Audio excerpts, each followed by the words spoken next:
Армысыздар. Латын графикасына негізделген қазақ әліпбиін таныстырамыз. Кез келген алфавиттің көш басында тұратын әріп А. Мұндай дыбыс әлемнің барлық тілінде кездеседі. Және кез келген әліпбиде бірінші тұрады. Қызықты факт. А әлемде ең көп таралған дауысты дыбыс. Жер бетінде мұндай дыбысы жоқ тіл болмаған. Бүгінде өлі тілдердің қатарынан саналатын убых тілінде екі-ақ дауысты дыбыс бар. Соның бірі А.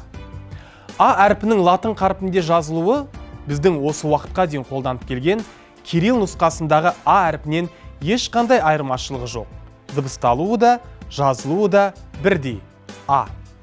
А дыбысынан басталатын сөздер қазақ тілінде өте көп.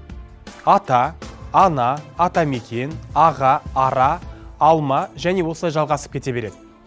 Қазақ тарихында есімдер ерекше аталатын азаматтардың арасында А әрпінен басталатын тұлғалар да өте көп. Солардың ішінде шоқтығы биігі Абай. Абай кім?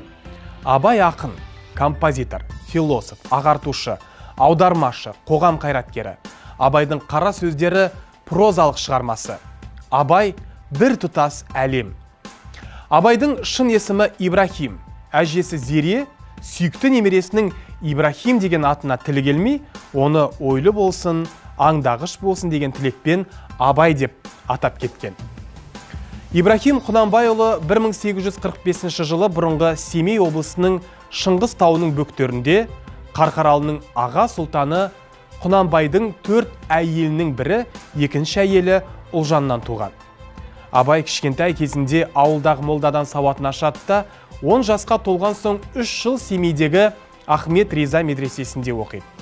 Бала кезден шығыс ақындарының шығармаларымен танысады. Араб, Иран, Шағатай тілдеріндегі ертегі дастан қиссаларды оқиды. Құнанбай 13 жасынан бастап Абайды өзімен бірге ертіп жүріп, әкімшілік, билік жұмыстарына араластыра бастайды. Ел ісіне араласа жүріп, әкім қаралардың, би болыстардың қулық сұмдықтарын, әлеуметтік теңсіздіктерді көріп, кейіннен өлеңдеріне арқау етеді. Абайдың өмір мен шығармалары жайлы мәліметтер ұлы ақын дүниеден өткеннен соң қолға алынды. Қазақ ақыны Ибрахим Құнанбайұлының өлең атты алғашқы жинағы 1909 жылы Петербор қаласында Ильяс Барганскийдің баспаханасынан басылып шықты. Абайдың ұлы Тұрағұл мен Абайдың інісі Ысқақтың ұлы Кәкітай екеуі 1905 жылдан бастап ақын өлеңдері мен қара сөздерін жинап, түгендей бастайды. Ұлы ақынның қолжазбасын жинақтап, баспаға дайындауды тапсырған адам ол Әлихан Бөкейханов еді. Абай туралы жазылған қомақты туындылардың бірі Мұхтар Әуезовтің Абай жолы роман эпопеясы. Эпопеяның Абай атанған алғашқы 2 кітабына 1949 жылы Советтік социалистік республикалар одағының мемлекеттік сыйлығы, Абай жолының тұтас 4 томына 1959 жылы Лениндік сыйлық берілді. Абай мұраларын зерттеу ісі әлі де жалғасуда. Өйткені Абай әлемі тұңғиығы терең, түпсіз әлем.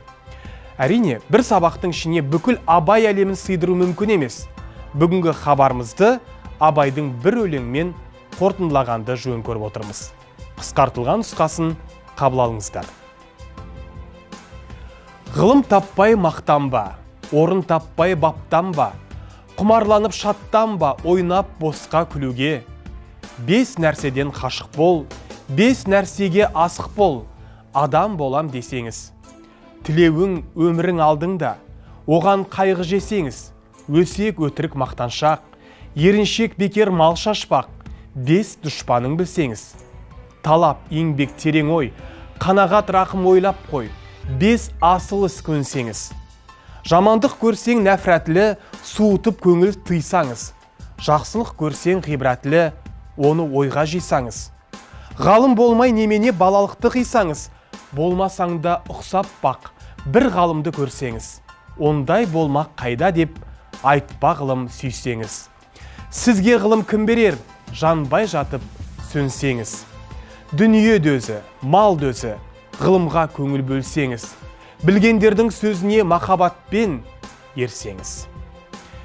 Міне Абайдың бір өлеңінің қысқартылған нұсқасын назарларыңызға ұсындық.